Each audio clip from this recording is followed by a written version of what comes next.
So hi guys, welcome back to the course.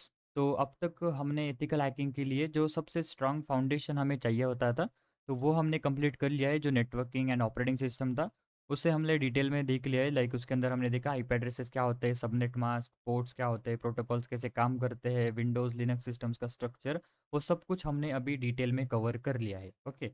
और ये सब कुछ जो मैंने आपको अभी तक बताया, वो सभी बेसिक चीज़ें थी और वो इम्पोर्टेंट भी थी। और मैं जानता हूँ कि आपको वहाँ पर बोर काफ़ी हुआ होगा, क्योंकि वो काफ़ी थ्योरेटिकल चीज़ें भी थी। लेकिन वो आपका फाउंडेशन था, और बिना फाउंडेशन के हैकिंग सिर्फ टूल चलाना होता है, समझना बिल्कुल नहीं होता है। और हर एक जो प्रोफेशनल हैकर होता है ना, वो सिर्फ टूल्स यूज़ नहीं करता है, वो सिस्टम्स को डीपली समझता है। तो अब टाइम आ चुका है नेक्स्ट लेवल स्टार्ट करने का। अब हम एंटर कर रहे हैं एक्चुअल एथिकल हैकिंग की दुनिया में। और आज का जो वीडियो है, इसके अंदर मैं आपको एथिकल हैकिंग के जो 5 इंपॉर्टेंट फेजेस होते हैं, वो बताने वाला हूँ। क्योंकि देखिए, हर एक प्रोफेशनल पेन टेस्टर या जो एथिकल हैकिंग या जो रेड टीमर होते हैं, ओके, उनका एक वर्क फ्लो होता है, एक पार्ट होते हैं। अगर आप इन्हें समझ गए, तो आप रियल हैकिंग प्रोसेस बिल्कुल डिटेल में समझ जाओगे। और मैं इस वीडियो के अंदर जस्ट आपको एक ओवरव्यू देने वाला हूँ। हम बाद में एकदम डिटेल में हर एक फेस को स्टडी करने वाले हैं, क्योंकि एक फेस के अंदर बहुत सारी चीज़ें होती है गाइस।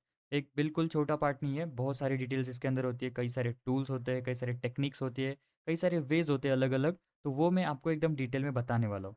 लेकिन इस वीडियो के अंदर जस्ट मैं आपको एक क्लियर कर देता हूँ, एक ऊपर का एक व्यू दे देता हूँ कि हम आखिरकार देखने क्या वाले हैं। ठीक है, जिसके अंदर कि मैं सबसे पहले तो ये फेजेस क्या होते हैं इसको आपको बताऊंगा। और फिर इसके बाद से हम स्टार्ट करने वाले हैं सबसे पहले फेज से, जो है रिकॉग्निशन। और रिकॉग्निशंस को एकदम डिटेल में देखेंगे। अब इसके बहुत सारे पार्ट्स हमारे बनेंगे, या कम से कम 4 या 5 पार्ट्स तो इसी पार्ट के ऊपर बन जाएंगे, यानी इसी फेज के ऊपर बन जाएंगे, जिसके अंदर कि हम सिंपल रिकॉग्निशंस के ही बारे में बात करेंगे। बहुत सारे टूल्स है, उन्हें हम यूज़ करेंगे। कौन कौन सी इन्फॉर्मेशन हम गैदर कर सकते हैं, वो हम इसी फेज़ के अंदर देखेंगे। फिर स्कैनिंग देखेंगे, फिर gaining access, maintaining access, covering track, ये सभी चीज़ें हम धीरे धीरे धीरे धीरे आगे देखते जाएंगे। ओके। तो अभी फ़िलहाल चलिए अभी बात करते हैं कि ये फेजेस होते क्या है और कैसे हमें इन्हें स्टडी करना है। तो एक सिंपल क्वेश्चन से स्टार्ट करते हैं कि ये फेजेस होता क्या है। तो सिंपल एक क्वेश्चन से स्टार्ट करते हैं कि जो इथिकल हैकिंग फेजेस होते हैं, ये क्यों होते हैं। क्या जो हैकर है वो डायरेक्टली सिस्टम्स को हैक नहीं कर सकता क्या? तो इसका सिंपल आंसर है, प्रैक्टिकल वर्ड में ये पॉसिबल नहीं होता है।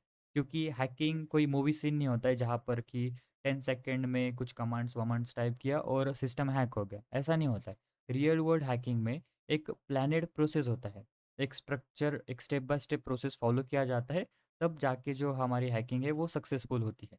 जैसे फॉर एग्जांपल एक बिल्डिंग हम जब बनाते हैं, ठीक है, तो बिल्डिंग बनाते टाइम हम डायरेक्टली बिल्डिंग को नहीं बनाना स्टार्ट करते ना, पहले प्लानिंग होती है, उसका ब्लूप्रिंट निकाला जाता है।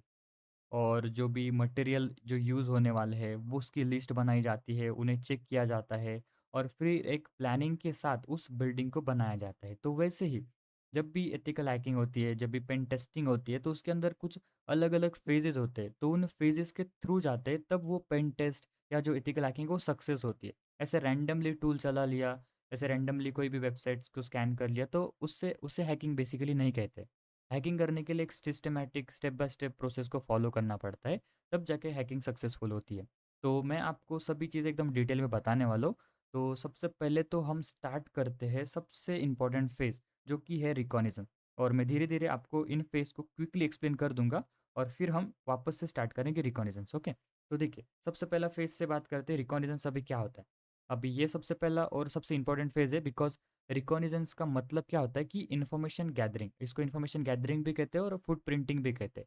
इस फेज के अंदर क्या होता है, बेसिकली जो टारगेट होता है, अभी टारगेट कोई भी हो सकता है, सर्वर हो सकता है, कोई वेबसाइट हो सकती है, कोई पर्सन हो सकता है। तो उनके रिलेटेड जितनी हम इंफॉर्मेशन कलेक्ट कर सकते हैं लीगली, तो उसे कहते हैं बेसिकली इंफॉर्मेशन गैदरिंग।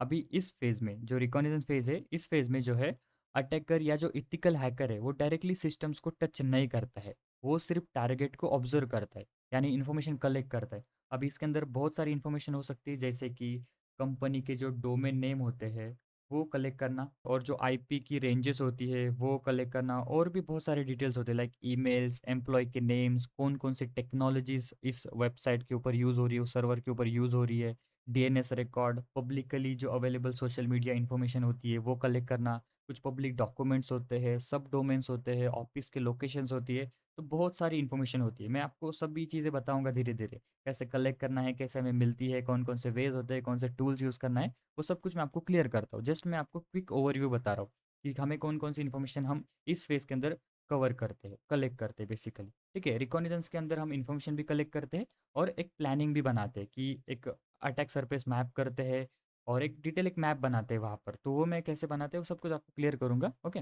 तो अभी एक सिंपल एग्ज़ाम्पल से समझो कि इसके अंदर हम क्या करते हैं। जैसे कि फॉर एग्ज़ाम्पल अगर एक टारगेट है, कोई भी कंपनी है, ठीक है? तो अटैकर पहले क्या करता है, उसके सब डोमेन्स फाइंड करता है। अभी सब डोमेन्स मैंने आपको बताया था कि एक डोमेन होता है, एक सब डोमेन होता है। तो जैसे कंपनी एक कंपनी डॉट कॉम है, ठीक है? तो इसके सब डोमेन्स क्या हो सकते हैं, जैसे कि mail dot company dot com, और भी ऐसे कई सारे सब डोमेन्स इसके होंगे, right? VPN dot company dot com, employees dot company dot com, ऐसे कुछ भी कंपनी डॉट कॉम से रिलेटेड सब डोमेन्स होंगे। तो अगर हैकर ने रिकॉग्निजेंस फेस के अंदर ये सभी जो सब डोमेन्स है, ये अगर कलेक्ट कर ले, तो इसके पास एक अटैक सरफेस बन जाएगा। मतलब जैसे पहले वो सिर्फ इसके अंदर टेस्टिंग कर सकता था, ठीक है, कंपनी डॉट कॉम पे। लेकिन उसने रिकॉग्निजेंस किया, उसने इन्फॉर्मेशन गैदर की, तो उसको बहुत सारे सब डोमेन्स मिल गए। अभी mail dot com, dev dot sub domain dot com है।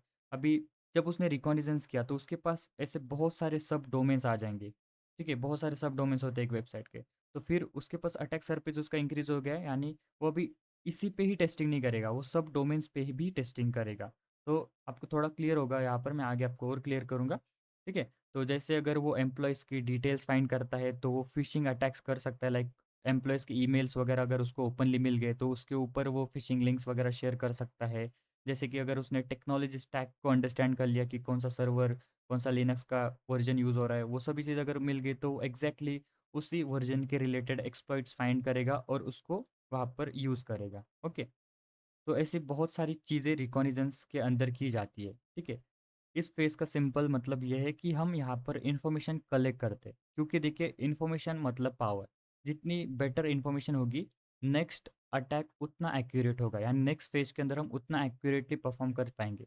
और देखिए, without recon, recon means reconnaissance, without recon attacker blind होता है, अटैकर को कुछ पता नहीं होता है, ठीक है। अभी इसके अंदर हम बहुत सारे टूल्स यूज़ करेंगे रिकॉन के अंदर, तो वो मैं आपको आगे बताऊंगा, ओके। अभी नेक्स्ट फेज़ है स्कैनिंग। अभी स्कैनिंग क्या होता है कि जब अटैकर के पास इंफॉर्मेशन आ जाती है, तो नेक्स्ट फेज़ होता है बेसिकली स्कैनिंग। अब टारगेट सिस्टम्स को टेक्निकली एनालाइज़ करता है, जो हमारे टारगेट्स के सिस्टम्स होते हैं ना, उसे हम टेक्निकली एनालाइज़ करते हैं। इस फेज़ में क्या चेक होता है बेसिकली कि कौन सा होस्ट जो है, जैसे हमने सब डोमेन्स वगैरह फाइंड करते हैं, ठीक है? कौन सा सब डोमेन एक्टिव है, नहीं है, क्या है? कौन-कौन से पोर्ट्स एक्टिव है, कौन से सर्विसेज़ बेसिकली चल रहा है, कौन-सा ओएस यहाँ पर यूज़ हो रहा है, वल्नरेबिलिटीज़ प्रेज़ेंट है कि नहीं, हिडन सिस्टम्स वगैरह, हिडन एसेट्स वगैरह यहाँ पर चेक होते हैं स्कैनिंग के अंदर, ठीक है? जैसे मैंने आपको पोर्ट्स बताए थे, 22 पोर्ट जो होता है वो एसएसएच के लिए यूज़ होता है। तो अगर हम किसी सर्वर के ऊपर, किसी वेबसाइट के ऊपर पोर्ट स्कैनिंग करते हैं, तो हमें पता चलता है कि अगर 22 पोर्ट ओपन है, तो हम इसका वर्जन वगैरह चेक करेंगे, उसके एक्सप्लॉइट वगैरह फाइंड करेंगे, तो वो सभी चीज़ें होती है, धीरे-धीरे आपको पता चल जाएगा, ओके। तो ये होता है बेसिकली स्कैनिंग के अंदर। हमें स्कैनिंग बताता है कि एंट्री कहाँ से पॉसिबल होगी, वीक सर्विसेज़ कहाँ पर है, आउटडेटेड सॉफ्टवेयर कहाँ पर है, वो सभी चीज़ें स्कैनिंग के अंदर पता चलती है। इसके अंदर बहुत सारे टूल्स यूज़ होते हैं, जैसे कि आपने सुना होगा एनमैप, नेक्सस, निक्टो, नेटकैट, ऐसे टूल्स हम स्कैनिंग के अंदर यूज़ करते हैं, ठीक है? उसके बाद जो नेक्स्ट फेज़ होता है गेनिंग एक्सेस। अब यहाँ पर क्या होता है कि ये सबसे पॉपुलर फेज़ है, because gaining access means vulnerabilities को एक्सप्लॉइट करना, सिस्टम के अंदर जाना, ठीक है? यानी हम कोई वल्नरेबिलिटी जब हमें मिलती है, तो हम उसे एक्सप्लॉइट करते हैं और सिस्टम के अंदर जाते हैं। यहाँ बेसिकली एक्चुअल अटैक स्टार्ट होता है।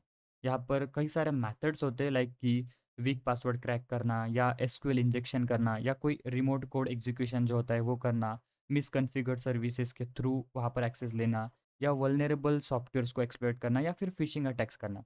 यहाँ पर बहुत सारे पॉसिबल मेथड्स होते हैं, लाइक मैं आपको क्विकली बता देता हूँ। जैसे वीक पासवर्ड जो होते हैं, ठीक है, उनके थ्रू भी यहाँ पर क्रैक किया जा सकता है। कुछ एसक्यूएल इंजेक्शन, ये भी करके हम एक्सेस ले सकते हैं। रिमोट कोड एग्जीक्यूशन होता है, मिसकॉन्फ़िगर्ड सर्विसेज होती है, कुछ वल्नरेबल जो सॉफ्टवेयर्स होते हैं उन्हें एक्सप्लॉइट किया जा सकता है, फिशिंग अटैक, और भी बहुत सारे अटैक्स होते हैं जो कि इस वाले फेज़ के अंदर किए जाते हैं, गेनिंग एक्सेस के अंदर।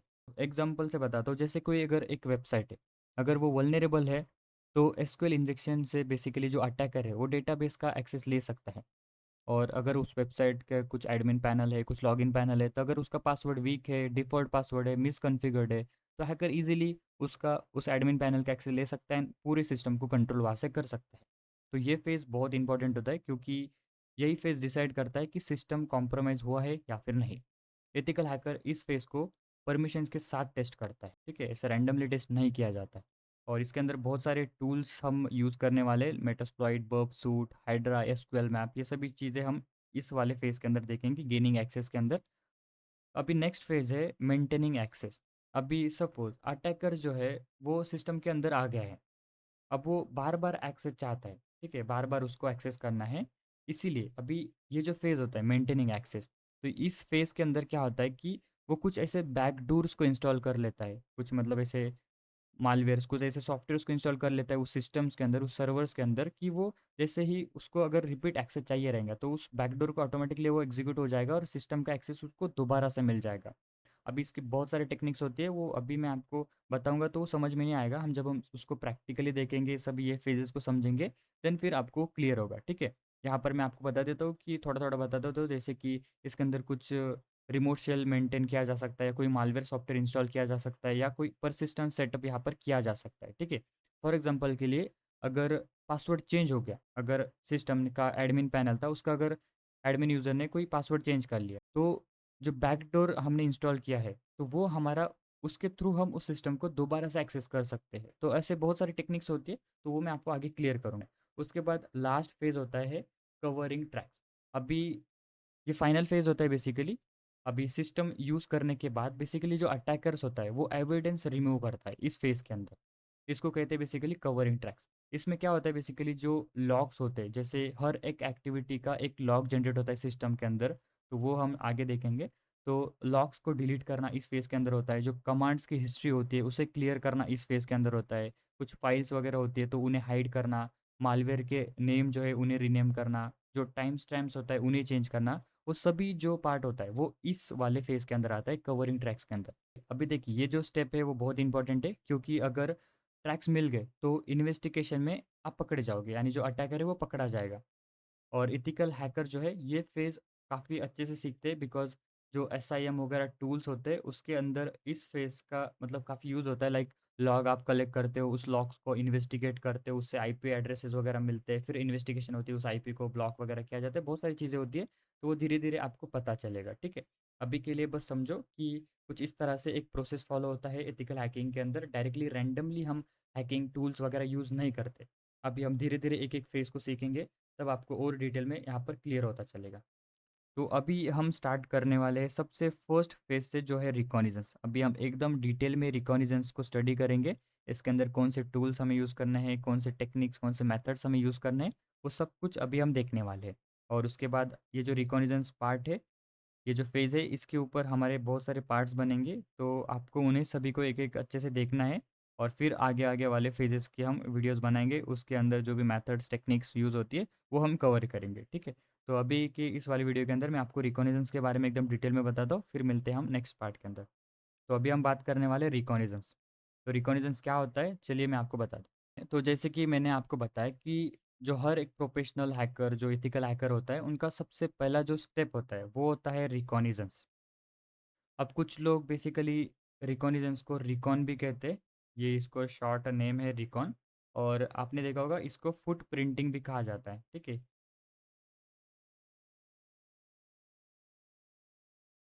और इसको और भी एक नाम है जो कि है इन्फॉर्मेशन गैदरिंग। अभी यहाँ पर इन्फो गैदर मैं यहाँ पर कर देता हूँ, ठीक है? गैदरिंग यहाँ पर बेसिकली है इन्फॉर्मेशन गैदरिंग। और ये जो सभी नेम है ये सेम ही है, सभी का काम एक ही होता है कि हमें मैक्सिमम इन्फॉर्मेशन कलेक्ट करनी है अपने टारगेट से रिलेटेड, ठीक है? तो आज का जो हमारा ये वीडियो है, इसके अंदर हम एक ही सवाल के ऊपर बात करने वाले हैं कि टारगेट के बारे में मैक्सिमम इन्फॉर्मेशन हमें कैसे मिलेगी।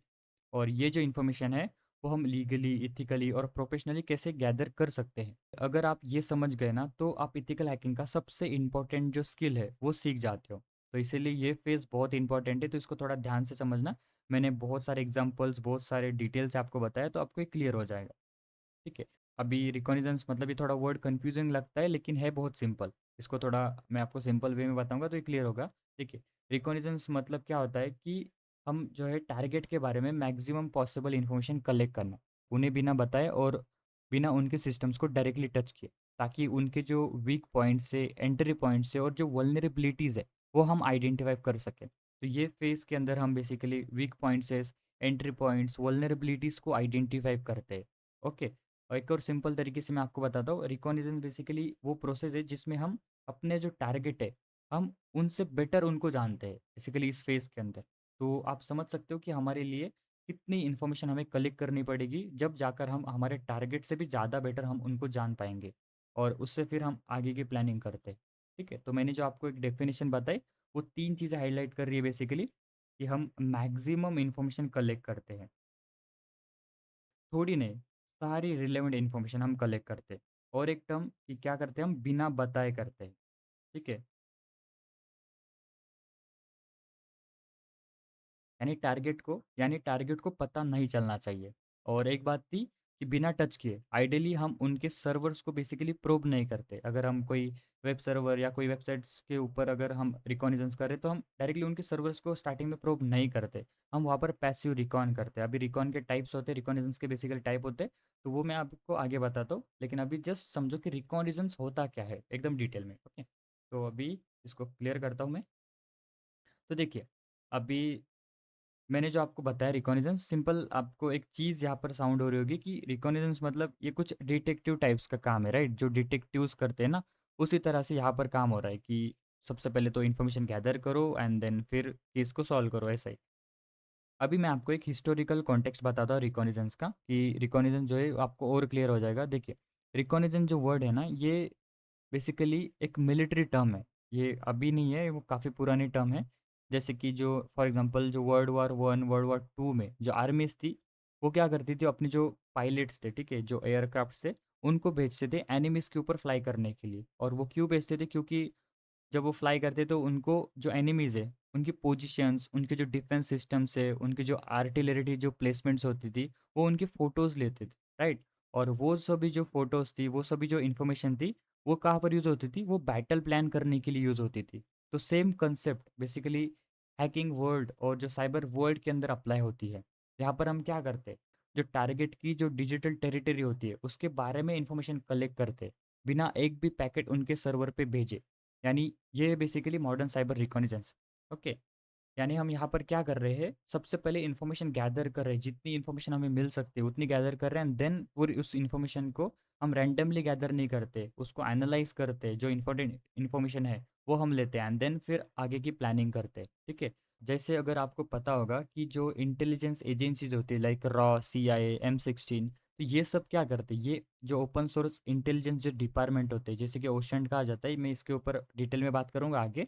ओके, तो ये रन करते हैं बेसिकली डिपार्टमेंट, जो पब्लिकली अवेलेबल इंफॉर्मेशन होती है ना, उससे बहुत सारी डिटेल्स हमें मिलती है। ओके, जो सोशल मीडियाज़ है, कुछ डॉक्यूमेंट्स पब्लिकली गलती से अपलोड हो जाते हैं, बहुत सारी चीज़ें होती है, तो वो धीरे धीरे आपको पता चलेगा। अभी बात करते हैं why reconnaissance is the most important phase. ये रिकॉग्निजेंस ये फेज क्यों इम्पोर्टेंट है?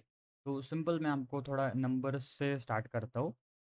अभी देखो, जो प्रोफेशनल पेन टेस्टर्स और जो एथिकल हैकर्स होते हैं, वो अपना 40 to 60% टाइम सिर्फ रिकॉग्निजेंस पे ही स्पेंड करते हैं। बाकी फेजेस पे अलग टाइम होता है, लेकिन ज़्यादा टाइम वो 40 to 60% डायरेक्टली सिर्फ और सिर्फ रिकॉन पे करते हैं। अभी वो क्यों, मैं आपको बताता हूँ। तो देखो, अभी कई सारे स्टूडेंट्स, कई सारे लर्नर्स को मैंने देखा है कि वो डायरेक्टली टूल्स यूज़ करते हैं, लाइक एनमैप टूल से स्कैन कर लिया, मेटास्प्लोइट चला लिया, ये सब कर लिया, वो रिकॉन को स्किप कर देते बिल्कुल ही। लेकिन यहाँ पर ऐसा नहीं होता है। रिकॉन करना क्यों इंपॉर्टेंट है, मैं आपको बताता हूँ। जैसे कि फॉर एग्जांपल एक सर्जन है, ओके, अगर वो ऑपरेशन करने से पहले वो अपना ज़्यादा टाइम कहाँ पर स्पेंड करता है, वो प्लानिंग में स्पेंड करता है। वो CT स्कैन करेगा, एक्सरे करेगा, पेशेंट्स की हिस्ट्री चेक करेगा, राइट? कि उसको डायबिटीज़ वगैरह कौन कौन से प्रॉब्लम्स है, वो सभी चीज़ चेक करता है, एक्सरे चेक करता है, CT स्कैन करता है, बहुत सारी चीज़ें होती है। एंड देन फिर वो ऑपरेशन करता है, एक्चुअल ऑपरेशन करता है। सेम उसी तरह से इथिकल हैकिंग के अंदर भी क्या होता है कि हम सबसे पहले रिकॉन करते हैं, इन्फॉर्मेशन को गैदर करते हैं, ओके, एंड फिर हम एग्जैक्टली हैकिंग को स्टार्ट करते हैं। तो यहाँ पर कुछ नंबर्स है, मैं आपको बता देता हूँ कि जो रिकॉनिजन जो फेज होता है, इसके ऊपर जो बेसिकली जो पेन टेस्टर्स होते हैं, जो इथिकल हैकर्स होते हैं, वो अपना 40 to 60% टाइम स्पेंड करते हैं। ठीक है। और जो स्कैनिंग वगैरह होती है उसके ऊपर 15 to 20, एक्सप्लॉइटेशन पे 10 to 15, इस तरह से टाइम स्पेंड किया जाता है। लेकिन मोस्ट जो टाइम स्पेंड हो रहा है वो कहाँ पर हो रहा है? रिकॉग्निजेंस पे। बिकॉज जितनी बेटर इन्फॉर्मेशन, उतना बेटर आप अटैक कर पाओगे, उतना अटैक प्लान कर पाओगे, उसको एग्जीक्यूट कर पाओगे। ठीक है। तो रिकॉग्निजेंस फेज बहुत इंपॉर्टेंट है गाइस। तो जैसे कि एक IBM की एक रिपोर्ट है, उसके अंदर बताया गया है कि जो एक डेटा ब्रीच हुआ था 2024 के अंदर, तो वहाँ पर जो एवरेज टाइम था उसको आइडेंटिफाई और ब्रीच, वो था 194 डेज, और एवरेज टाइम था टू कंट्रोल इट यानी कंटेन इट, वो था 64 डेज। तो टोटल 258 डेज, यानी कुछ ये 8+ मंथ होंगे शायद। तो वो था बेसिकली बिना कंपनी को पता चले अटैकर उस सिस्टम्स के अंदर था। यानी मतलब अगर रफली पकड़े तो अटैकर 6+ मंथ सिर्फ ऑब्जर्व करता है, वो हरी नहीं करता है, वो परफेक्ट रिकॉन करता है सबसे पहले, एंड देन फिर अपना अटैक एंड जो भी प्लान है वो एग्जीक्यूट करता है। ठीक है। यानी सिंपल क्या है कि 194 डेज तक अटैकर सिर्फ साइलेंटली वहाँ पर रिकॉन कर रहा था, एंड तब उसका जो अटैक है वो सक्सेसफुल हुआ। तो आप सोच सकते हो कि रिकॉनिजेंस कितना इंपॉर्टेंट फेज है। ओके। तो अभी हम बात करते हैं टाइप्स ऑफ रिकॉनिजेंस। तो देखो, रिकॉनिजेंस के बेसिकली दो टाइप्स है। एक है पैसिव रिकॉनिजेंस और एक है एक्टिव रिकॉनिजेंस। अभी आप सभी को पता है कि रिकॉनिजेंस मतलब क्या होता है, कि इन्फॉर्मेशन गैदर करना। तो यहाँ पर भी हम इन्फॉर्मेशन गैदर कर रहे हैं, लेकिन अलग अलग तरीके से। पैसिव के अंदर अलग तरीका, एक्टिव के अंदर अलग तरीका, और एक टाइप है जो कि है सेमी पैसिव रिकॉनिजेंस। तो ये भी क्या है, ये मैं आपको थोड़ा आगे बताता हूँ। लेकिन सबसे पहले बात करते हैं पैसिव रिकॉनिजेंस की और एक्टिव रिकॉनिजेंस की। तो अभी देखो, पैसिव रिकॉनिजेंस का मतलब क्या होता है। तो पैसिव रिकॉग्निजेंस के अंदर क्या होता है कि हम जो टारगेट के बारे में जो इन्फॉर्मेशन गैदर करते हैं, वो हम बिना टारगेट के सिस्टम्स के साथ इंटरेक्ट किए बिना हम कलेक्ट करते। यानी जो पब्लिकली अवेलेबल जो इन्फॉर्मेशन होती है, जो ओशन सोर्सेज से जो इन्फॉर्मेशन मिलती है, तो हम वही सिर्फ कलेक्ट करते हैं यहाँ पर। और हम बिल्कुल भी टारगेट के साथ इंटरेक्शन नहीं करते। पैसिव रिकॉन के अंदर जो भी हम इंफॉर्मेशन कलेक्ट करते हैं वो ओपनली पब्लिकली अवेलेबल होती है, लीगली, जैसे कि हम लीगली एक्सेस कर सकते हैं। ठीक है। अलग अलग वेज होते हैं, अलग अलग टूल्स यहाँ पर यूज़ होते हैं पैसिव रिकॉन के अंदर, जैसे कि हम हुइज, DNS, गूगल, शोडान, और भी बहुत सारे ऐसे टूल्स है, सब फाइंडर, जिससे कि हमें सब डोमेन्स मिलते हैं। तो मैं आपको सभी चीज़ें धीरे धीरे बताऊंगा। ओके, सभी टूल्स हम प्रैक्टिकली देखेंगे। जस्ट मैं आपको ओवरव्यू बता रहा हूँ कि पैसिव रिकॉन के अंदर हम बेसिकली करते क्या है। पैसिव रिकॉन का मतलब बस आपको इतना समझना है कि जो टारगेट है, ठीक है, तो हम बिना उसके साथ इंटरेक्शन किए जो इन्फॉर्मेशन हम कलेक्ट करते, तो उसे हम बेसिकली पैसिव रिकॉग्निजेंस कहते हैं। ओके। तो देखो, पैसिव रिकॉन के अंदर क्या होता है कि जो टारगेट होता है, ओके, तो वो हमें डिटेक्ट नहीं कर पाता है, बिकॉज यहाँ पर क्या होता है कि हम कोई इंटरेक्शन उसके साथ नहीं कर रहे। हमारी रिक्वेस्ट उसके सर्वर पे नहीं जा रही है, उसके लॉग्स के अंदर हमारा IP, हमारी रिक्वेस्ट यहाँ पर नहीं जा रही है, तो वहाँ पर हमें डिटेक्ट भी नहीं कर सकता है, बिकॉज हम जो भी इन्फॉर्मेशन कलेक्ट कर रहे हैं वो सभी जो ओपन सोर्स जो अवेलेबल होती है, तो वो हम इन्फॉर्मेशन यहाँ पर कलेक्ट कर रहे हैं। ओके। तो यहाँ पर बहुत सारी इन्फॉर्मेशन होती है, लाइक यहाँ पर देखो, जैसे कि यहाँ पर देखो, हमें डोमेन्स मिलते हैं। ओके, सब डोमेन्स हमें मिलते हैं, और जो IPs लिस्ट होती है, ASN नंबर्स होते हैं, तो वो सभी चीज़ें हमें पैसिव रिकॉन के अंदर मिलती है। और बहुत सारे टूल्स है जिससे कि हम सब डोमेन फाइंड कर सकते हैं पैसिवली। तो वो टूल्स मैं आपको दिखाने वाला हूँ आगे जाकर। तो वो हम यूज़ करेंगे, और सब डोमेन्स कैसे मिलते हैं वो भी मैं आपको प्रैक्टिकली दिखाऊंगा। ठीक है। और DNS रिकॉर्ड्स, वो भी कैसे मिलता है, और वो पैसिव के अंदर आता है बेसिकली। और टेक्नोलॉजी स्टैक, जो कि काफ़ी इंपॉर्टेंट होता है। तो पैसिव रिकॉन के अंदर हमें टेक्नोलॉजी स्टैक भी मिलता है, लाइक जो टारगेट है वो कौन सा ऑपरेटिंग सिस्टम यूज़ कर रहा है, कौन सा सर्वर यूज़ कर रहा है, कौन सा वर्जन चल रहा है। तो वो सभी चीज़ें हमें पैसिव रिकॉन के अंदर मिलती है। जैसे कि हमें कोई वर्जन पता चलता है, ठीक है, तो हम उस वर्जन से रिलेटेड यहाँ पर एक्सप्लॉइट फाइंड कर सकते हैं। तो इसीलिए बेसिकली जो टेक्नोलॉजी स्टैक है उसे फाइंड करना बहुत इंपॉर्टेंट होता है। और जो टेक्नोलॉजी स्टैक होता है वो हमें अलग अलग जगह से मिलता है, लाइक कि जो जॉब पोस्टिंग्स होते हैं, तो हमें उनसे भी कई सारी इन्फॉर्मेशन मिलती है, लाइक उनका जो टेक्नोलॉजी स्टैक है वो हमें उनके जॉब पोस्टिंग से भी पता चलता है। कि वहाँ पर होता है ना कि उन्होंने दिया होता है कि हमें लिनक्स एडमिनिस्ट्रेटर चाहिए, तो उससे हमें पता चल जाएगा कि लिनक्स वहाँ पर यूज़ हो रहा है। ठीक है।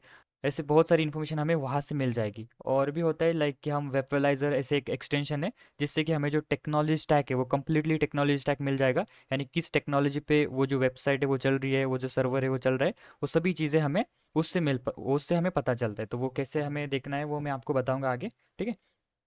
और देखो, हमें पैसिव रिकॉन के अंदर हम बेसिकली जो एम्प्लॉयज़ की डिटेल्स होती है, एम्प्लॉयज़ की ईमेल्स होते हैं, एम्प्लॉयज़ के जो लिंक्डइन प्रोफाइल्स, वो हमें पता चलते हैं पैसिव रिकॉन के अंदर। और सिक्योरिटी पोस्चर बहुत इंपॉर्टेंट होता है, कि हमें पता होता है कि वेब प्रेजेंस सिक्योरिटी प्रोडक्ट कौन सा यूज़ हो रहा है, तो वो हमें पैसिव रिकॉन के थ्रू मिल जाती है। लाइक कि अगर मान के चलो कोई घर है, ओके, तो यहाँ पर अगर कोई चोर है तो वो चोरी करने से पहले इस घर को एनालाइज करेगा, राइट? कि देखेगा कि सीसीटीवी कहाँ पर है, जो इंडोर जो आउटडोर वो कहाँ पर है, कितने गार्ड्स लगे हुए हैं। वो सिर्फ ऑब्जर्व कर रहा है बाहर बाहर से, ठीक है, पैसिवली देख रहा है। ओके। और जो दूसरा टाइप मैं बताऊंगा एक्टिव, उसके अंदर क्या होता है कि वो डायरेक्टली जो घर है उसको नॉक करेगा, बेल बजाएगा, गेट को ओपन करके अंदर जाएगा। सो क्या हो रहा है, एक्टिवली हो रहा है। लेकिन पैसिवली क्या हो रहा है, जस्ट हम इस घर को ऑब्जर्व कर रहे हैं बाहर बाहर से। तो यहाँ पर क्या होगा कि जो कोई सिक्योरिटी अलर्ट यहाँ पर ट्रिगर नहीं होगा, राइट? यानी यहाँ पर कोई गार्ड वार्ड हमें पकड़ नहीं सकता है। तो वैसे ही यहाँ पर इथिकल हैकिंग के अंदर भी, अगर आप कोई जो वेबसाइट है, कोई सर्वर है, उस पर अगर पेन टेस्ट कर रहे हो या वहाँ पर रिकॉन कर रहे हो पैसिवली, तो वहाँ पर आपके लॉग्स उनके सिस्टम्स के अंदर नहीं जाएंगे, बिकॉज आप ऊपर ऊपर से देख रहे हो, बाहर बाहर से देख रहे हो, जो भी पब्लिकली जो अवेलेबल इन्फॉर्मेशन है, ठीक है, ओशन सोर्सेज पे, तो आप सिर्फ वही देख रहे हो। तो इसका मतलब क्या है कि टारगेट के साथ जीरो इंटरेक्शन हो रहा है, यानी टारगेट के पास आपकी कोई डिटेल्स यहाँ पर नहीं जाने वाली है, ठीक है। तो यहाँ पर ये अनडिटेक्टेबल होता है। तो पैसिव रिकॉन के अंदर हम टारगेट के साथ बिल्कुल इंटरेक्ट नहीं कर रहे। हम वहाँ पर कोई भी जो पैकेट है वो सेंड नहीं कर रहे, ना हम उनकी कोई रिक्वेस्ट सेंड कर रहे हैं, ना हम उनको कुछ स्कैन कर रहे हैं। तो ये कोई भी हम चीज़ यहाँ पर पैसिव के अंदर नहीं करते। ओके। जो भी पब्लिकली जो अवेलेबल इन्फॉर्मेशन होती है, सिर्फ हम वही यहाँ पर कलेक्ट करते हैं। जैसे मान के चलो एक वेबसाइट है, ठीक है, कोडेक्स सिक्योरा नाम से एक वेबसाइट है, तो वहाँ पर हम बस उनकी वेबसाइट्स देखेंगे, उनके लिंक्डइन एम्प्लॉयज़, उनकी जॉब पोस्टिंग्स, ईमेल फॉर्मेट, जो पब्लिक डीएनएस रिकॉर्ड्स होता है वो, जो गिटहब पर कुछ लीक्स होते हैं वो देखेंगे, कुछ न्यूज़ आर्टिकल्स पढ़ेंगे, जो उनकी जो एक्विजिशंस होती है वो हम देखेंगे। तो ये सभी चीज़ें हम पैसिव रिकॉन के अंदर करते हैं। और पैसिव रिकॉन के अंदर हम कई सारे टूल्स का यूज़ करेंगे। जो कॉमनली टूल्स हम यूज़ करेंगे, लाइक गूगल डॉर्किंग का हम यूज़ करेंगे, ठीक है। गूगल डॉर्किंग के अंदर हमें बहुत सारी जो हिडन डॉक्यूमेंट्स होते हैं, पीडीएफ्स होते हैं, जो कॉन्फिडेंशियल पीडीएफ्स हमें गूगल डॉर्किंग के थ्रू मिलते हैं। अलग अलग हम क्वेरी सर्च करेंगे, जिससे कि हमें बहुत सारी जो हिडन इन्फॉर्मेशन है वो गूगल डॉर्किंग के थ्रू मिल जाएगी। और भी बहुत सारे टूल्स है, लाइक कि द हार्वेस्टर एक टूल है, जो कि हम जो पब्लिकली जो अवेलेबल इन्फॉर्मेशन होती है, ठीक है, वो हम यहाँ पे कलेक्ट करेंगे इस टूल से, जो कि पैसिवली कलेक्ट करेगा। और who is lookup, crt, SH, Maltego, और भी सब डोमेन फाइंड्स करने के लिए अलग अलग टूल्स है, लाइक सब फाइंडर, एमास। तो वो हम टूल्स यहाँ पर यूज़ करेंगे सब डोमेन फाइंड करने के लिए। तो ये होता है बेसिकली हमारा पैसिव रिकॉन, और इसके अंदर हम ये सभी चीज़ें यहाँ पर यूज़ करते हैं। अभी हम बात करते हैं एक्टिव रिकॉन की। तो एक्टिव रिकॉन के अंदर सिंपल क्या है कि जो टारगेट है, ओके, हम उनके साथ डायरेक्टली इंटरेक्ट करते। हम डायरेक्टली उनके सिस्टम्स पे हमारे पैकेट सेंड करते हैं, हमारे रिक्वेस्ट सेंड करते हैं, उसको स्कैन करते हैं। ये सभी चीज़ें हम करते हैं एक्टिव रिकॉन के अंदर, सिंपल। तो आपको मैंने बताया पैसिव के अंदर क्या हो रहा है कि हम सिस्टम्स के साथ कुछ भी यहाँ पर इंटरेक्ट नहीं करते, ओके। लेकिन पैसिव के अंदर क्या होता है कि हम डायरेक्टली उनके सिस्टम्स के साथ इंटरेक्ट करते। यानी हम उनके सिस्टम्स पे पैकेट सेंड करेंगे, रिक्वेस्ट सेंड करेंगे, उनको स्कैन करेंगे, उनके पोर्ट्स को स्कैन करेंगे, जिससे कि हमें ओपन पोर्ट्स, क्लोज पोर्ट पता चलेंगे, ठीक है। तो ये सभी चीज़ें होती है एक्टिव रिकॉन के अंदर। फॉर एग्जांपल एक वेबसाइट है, ठीक है, अभी ये एक वेबसाइट मान के चलो। तो अभी हम जब इसके ऊपर रिकॉनिजेंस करेंगे, एक्टिव रिकॉनिजेंस, तो यहाँ पर हमें, यहाँ पर एक्टिवली जब हम रिकॉन करते हैं तो हमें पता चलता है कि कौन से पोर्ट्स यहाँ पर ओपन है इस वेबसाइट के, ठीक है। एसएसएच जो रनिंग हो रहा है कि नहीं, अपाची या इंजीनियक्स कौन सा सर्वर यूज़ हो रहा है, और कुछ हिडन डायरेक्टरीज, सॉफ्टवेयर के वर्जन, ये सभी चीज़ें हमें एक्टिव रिकॉन के अंदर पता चलती है। तो एक्टिव रिकॉन जो होता है वो हमें बहुत सारी इन्फॉर्मेशन देता है, जो कि रियल टाइम होती है। जैसे कि इसका एक एग्जांपल है, देखो एक घर है, ओके। तो यहाँ पर पैसिव के अंदर क्या था कि सिर्फ हम इसको ऑब्जर्व कर रहे थे, लाइक देख रहे थे कि सीसीटीवी कहाँ पर है, गार्ड्स कहाँ पर है, गेट कहाँ पर है, ये सभी चीज़ें हमें पता चल गई पैसिव के अंदर। और एक्टिव के अंदर क्या है कि हम डायरेक्टली आएंगे यहाँ पर और डोर को नॉक करेंगे, ठीक है, विंडोज़ को ओपन करके देखेंगे, बेल बजाएंगे। तो ये सभी चीज़ें हम करते हैं एक्टिव के अंदर। तो एक्टिव के अंदर रिस्क भी होता है कि हम अगर बेल बजा रहे तो जो ऑनर है इस घर का वो हमें नोटिस भी करेगा, राइट? पैसिव के अंदर ऐसा नहीं था कि हम बाहर बाहर से सिर्फ ऑब्जर्व कर रहे थे। लेकिन एक्टिव के अंदर क्या है कि हम डायरेक्टली इसके साथ इंटरेक्ट कर रहे हैं, यानी जो ऑनर है वो हमें नोटिस भी कर सकता है। तो वैसे ही एथिकल हैकिंग के अंदर, एक्टिव रिकॉन के अंदर जो सिस्टम्स होते हैं, जो सर्वर्स होते हैं, तो उनके अंदर हमारे लॉक चले जाते हैं। जो आईपी एड्रेसेस होते हैं तो वो हमारे उनके लॉक के अंदर जा सकते हैं। तो ये होता है बेसिकली एक्टिव रिकॉन के अंदर। तो एक्टिव रिकॉन के अंदर डिटेक्शन पॉसिबल होता है कि हमें वो इजीली डिटेक्ट कर सकते हैं। बहुत सारे जो टूल्स है वो हम एक्टिव रिकॉन के अंदर यूज़ करेंगे, लाइक कि हम यूज़ करेंगे एन मैप टूल, जिसके थ्रू हम पोर्ट्स को स्कैन करना सीखेंगे। गो बस्टर एक टूल है जिसके अंदर हम हिडन डायरेक्टरीज वगैरह फाइंड करते हैं। निक्टो नाम से टूल है, ठीक है। और whatweb, burp suite, masscan, तो ये सभी टूल्स मैं आपको सिखाने वाला हूँ प्रैक्टिकली। तब आपको और ये एक्टिव स्कैनिंग, एक्टिव रिकॉग्निजेंस ये क्लियर होगा। ठीक है, तो एक्टिव रिकॉन आपको समझ में आ गया कि सिस्टम्स के साथ आप डायरेक्टली इंटरेक्ट कर रहे हो, यानी यहाँ पर आप सिस्टम्स के साथ डायरेक्टली इंटरेक्ट करते हो तो आपको जो है डिटेल्ड यहाँ पर इंफॉर्मेशन मिलती है। ठीक है, पैसिव के अंदर हमें इतनी इन्फॉर्मेशन नहीं मिलती है, लेकिन एक्टिव के अंदर हमें एकदम डिटेल और रियल टाइम इन्फॉर्मेशन मिलती है। और एक्टिव के अंदर हमें कई सारी जो वल्नरेबिलिटीज़ है वो यहाँ पर डिटेक्ट होती है एक्टिव के अंदर। ठीक है, तो अभी आपको इतना क्लियरली समझ में आ गया है। तो एक सिंपल फ्लो आपको याद रखना है कि जो रियल इथिकल हैकर्स होते हैं वो सबसे पहले करते हैं passive recon. Okay, passive recon सबसे पहले करेंगे क्योंकि ये सबसे पहला स्टेप होता है, जो भी पब्लिकली जो अवेलेबल जो इन्फॉर्मेशन है वो कलेक्ट करना, और उसके बाद वो करते हैं एक्टिव रिकॉनिजेंस।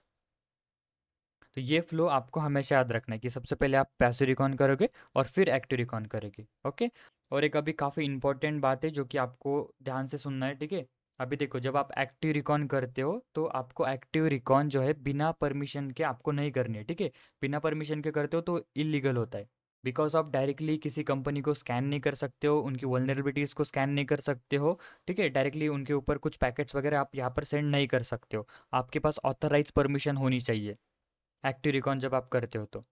और कोई भी टेस्टिंग जब आप करते हो तो आपके पास परमिशन, रिटर्न परमिशन यहाँ पर होनी चाहिए। तो जो कई सारे बिगिनर्स होते हैं वो सोचते हैं कि हम तो सिर्फ स्कैन कर रहे हैं, हम तो सिर्फ उसको ऊपर ऊपर से देख रहे, राइट ना, हम कुछ डैमेज कर रहे। लेकिन रियलिटी में क्या होता है कि बिना परमिशन के आप किसी भी लाइव वेबसाइट या सर्वर या कंपनी के सिस्टम्स पे पोर्ट स्कैन करना, या फिर वल्नरेबिलिटी स्कैन चलाना, या फिर जो डायरेक्टिव ब्रूट फोर्स होता है वो करना, लॉगिन टेस्ट करना, ये सब अनऑथराइज एक्टिविटी मानी जा सकती है। ठीक है, मतलब आप ट्रबल में पड़ सकते हो और आप पे लीगल एक्शन लिए जा सकते हैं। तो इसीलिए टेस्टिंग करने से पहले आपके पास परमिशन होनी चाहिए। और जो भी आगे चीज़ें मैं आपको बताने वाला हूँ वो सभी हम अपनी खुद की लैब के अंदर करने वाले हैं। हम अपनी खुद की लैब सेटअप करेंगे और उसके अंदर हम एक्टिवली स्कैनिंग, रिकॉग्निजेंस वगैरह करेंगे। ठीक है, और परमिशन के साथ हम करेंगे। अगर हम टारगेट के ऊपर भी करेंगे तो हम परमिशन लेकर करेंगे।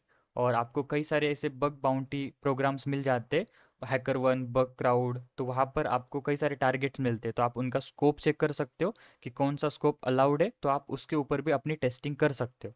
और ये कुछ एक्ट्स है जो कि आपको पता होने चाहिए, तो आप इसे देख सकते हो। और भी कई सारे एक्ट्स की लिस्ट मैं आपको डिस्क्रिप्शन बॉक्स में दे दूंगा, या फिर जो अपना टेलीग्राम चैनल है वहाँ पर मैं सेंड कर दूंगा, तो आप उसे थोड़ा पढ़ लेना, जिससे कि आपको ओवरऑल आइडिया आ जाएगा।